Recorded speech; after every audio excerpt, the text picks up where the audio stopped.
क्या आपने कभी ऐसा गांव देखा है जहां जिंदा इंसानों से ज्यादा मुर्दों की कहानी सुनाई देती हो, जहां कब्रों से भी ज्यादा डरावनी हो भूख की चीख, और जहां मौत के बाद भी कोई किसी का इंतजार करता रहे। नमस्कार, मैं हूं कौलो निषाद। आज की कहानी कोई साधारण डरावनी कहानी नहीं है। ये कहानी है भूख की, मौत की और उस इंसानियत की जो मौत के साए में भी जिंदा रहती है। धर्मवीर भारती की मार्मिक और झकझोर देने वाली कहानी मुल्तों का गांव हमें ले जाती है एक ऐसे ही गांव में जहां अकाल ने इंसानों से उनकी जिंदगी ही नहीं, उनकी पहचान तक छीन ली थी।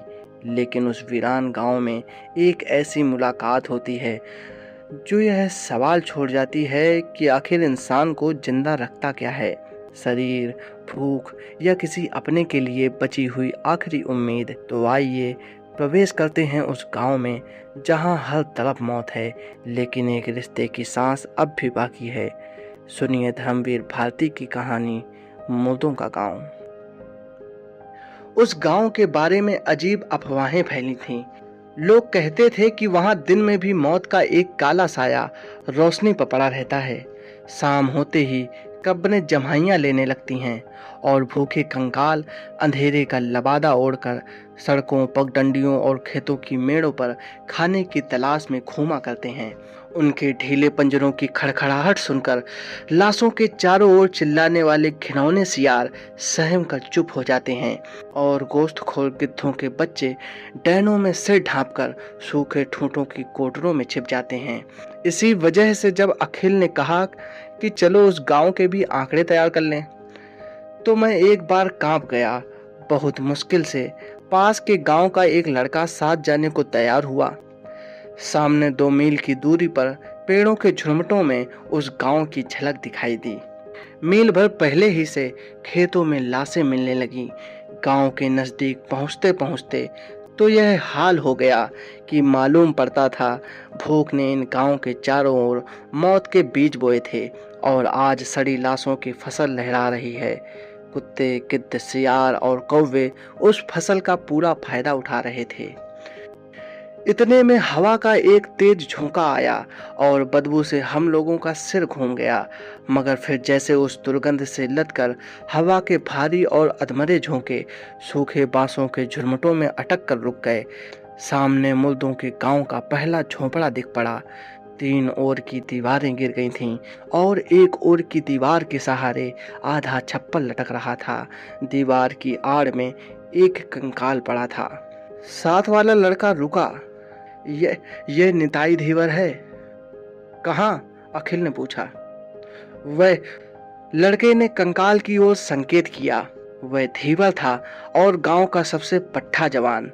अकाल पड़ा, भूख से उसकी मां मर गई, उसके पास खाने को ना था। फिर लकड़ी लाकर चिता सजाना तो असंभव था। उसने अपनी नाव बाहर खींची, मां के शरीर को नाव में रखा, ऊपर से सूखी घास रखी और फिर आग लगा दी। रहा सहा सहारा भी चला गया और एक दिन वह भी यहीं भूखा सो गया।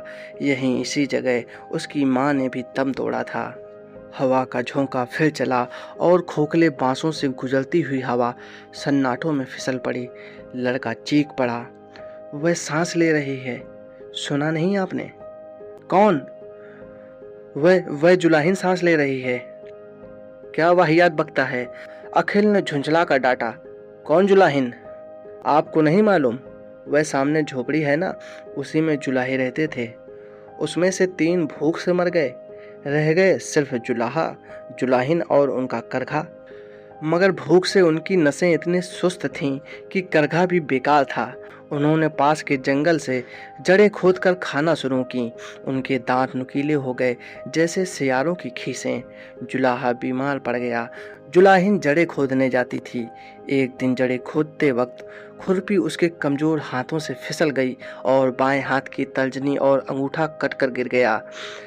जब वह घर पहुंची तो भूखा हुआ बीमार जुलाहा झल्ला उठा और चिल्लाकर बोला, निकल जा मेरे घर से, अब तू बेकार है, न करघा चला सकती है और न ही जड़ें खोद सकती है। तब से जुलाहिन का कुछ पता नहीं है, मगर कुछ लोगों का कहना है कि वह भूत बनकर गांव के कब्रों के पास घूमा करती है। वह अब भी सांस ले रही थी। अखिल ने मेरी ओर देखा और मैंने अखिल की ओर। हम दोनों आगे बढ़े और जुलाहों के झोपड़े में घुसे। लड़का ठिठका, मगर हिम्मत दिलाने पर वह भी आगे बढ़ा। हम लोग अंदर गए। लड़के ने अंदर से किवाड़ बंद कर लिए और हम लोगों से सट कर खड़ा हो गया। वह डर से कांप रहा था। सामने आंगन में 3 कब्रें आस-पास खुदी हुई थीं। बीच की कब्र में एक बड़ा सा छेद था। उसमें से एक बिज्जू निकला और हम लोगों को डरावनी निगाहों से पल भर देखकर सिर झटका और फिर कब्र में घुस गया। आंगन में किसी मुर्दे के सड़ने की तेज बदबू फैल रही थी। अखिल ने अपना कैमरा संभाला और फोटो लेने की तैयारी की। इतने में पीछे के किवाड़ खड़क उठे। मेरे रोंगटे खड़े हो गए। अखिल बोला, कोई सियार होगा। किवाड़ को किसी ने जैसे बार बार धक्का देना शुरू किया। मैंने सोचा शायद जिंदा आदमी की गंध पाकर गांव भर के मुर्दे हम पर हमला करने आए हैं। मेरे खून का कतरा कतरा डर से जम गया। लड़का बुरी तरह से चीख पड़ा। अखिल धीमे धीमे गया, धीरे से किवाड़ खोल दिया। उसके बाद बुरी तरह से चीख कर भागा और मेरे पास आकर खड़ा हो गया। मैं बदहवास हो रहा था और आपको यकीन न होगा, मैंने दरवाजे पर क्या देखा। मैंने जिसे देखा वह आदमी नहीं कहा जा सकता था। वह जानवर भी नहीं था और भूत भी नहीं। एक औरत नुमा शक्ल, जिसकी खाल जगह जगह पर लटक आई थी, जिसके सिर के बाल झड़ गए थे, निचला होंठ छूल गया था और दांत कुत्तों की तरह नुकीले थे। मालूम होता था जैसे आदमी के ढांचे पर छिपकली का चमड़ा मर दिया गया हो। उसके दाएं हाथ में एक खुरपी थी और बाएं हाथ की 2 अधकटी और 3 साबुत अंगुलियों में कुछ जड़ें थीं। वह पल भर दरवाजे के पास खड़ी रही, फिर धीरे धीरे आगे बढ़ी। मैं चीखना चाहता था, मगर गला जवाब दे चुका था।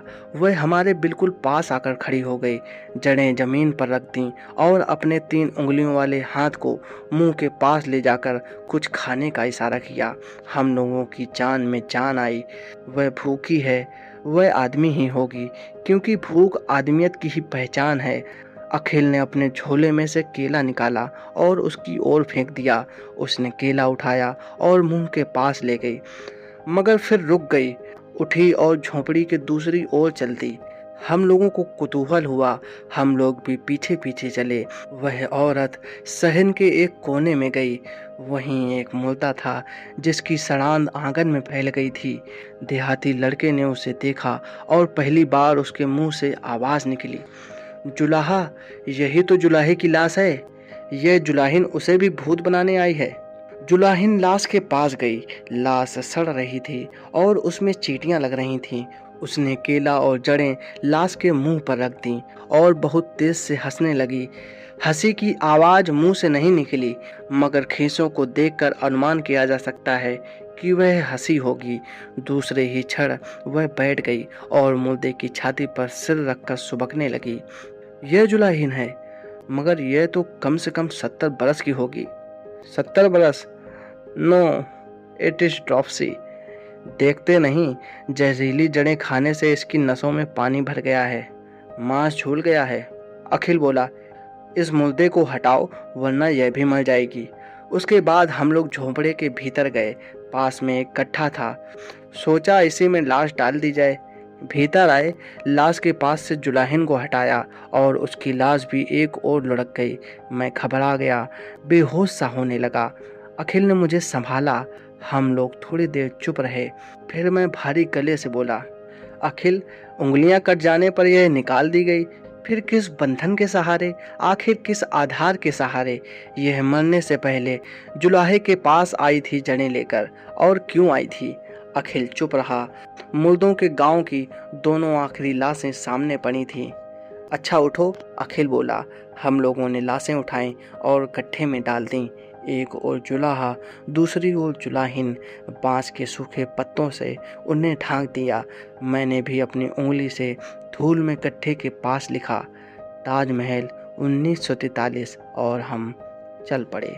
तो दोस्तों, मुर्दों का गांव की यह कहानी यहीं समाप्त होती है, लेकिन जाते जाते एक सवाल हमारे भीतर छोड़ जाती है। जब भूख इंसान से उसकी ज़िंदगी छीन सकती है, तब भी क्या प्रेम और अपनापन उससे उसकी इंसानियत छीन पाते हैं? जुलाहिन के पास कुछ नहीं बचा था, न ताकत, न सहारा और न ही पूरी उंगलियां। फिर भी वह आखिरी बार जुलाहे के पास लौटी। शायद यही इस कहानी की सबसे बड़ी सच्चाई है। इंसान मर सकता है, शरीर मिट सकता है, लेकिन प्रेम और रिश्तों की आखिरी पुकार इतनी आसानी से नहीं मरती। मैं हूं गौरव निषाद। आप सुन रहे थे धर्मवीर भारती की कालजयी कहानी मुर्दों का गांव। कहानी आपको कैसी लगी? अपनी राय कमेंट में ज़रूर बताइए। ऐसी ही अर्थपूर्ण और दिल को छू लेने वाली कहानियों के लिए हमारे साथ जुड़े रहिए। फिर मिलेंगे एक और कहानी के साथ। तब तक याद रखिए, कभी कभी सबसे डरावनी चीज़ मौत नहीं है, बल्कि वह भूख होती है जो इंसान को जीते जी मार देती है।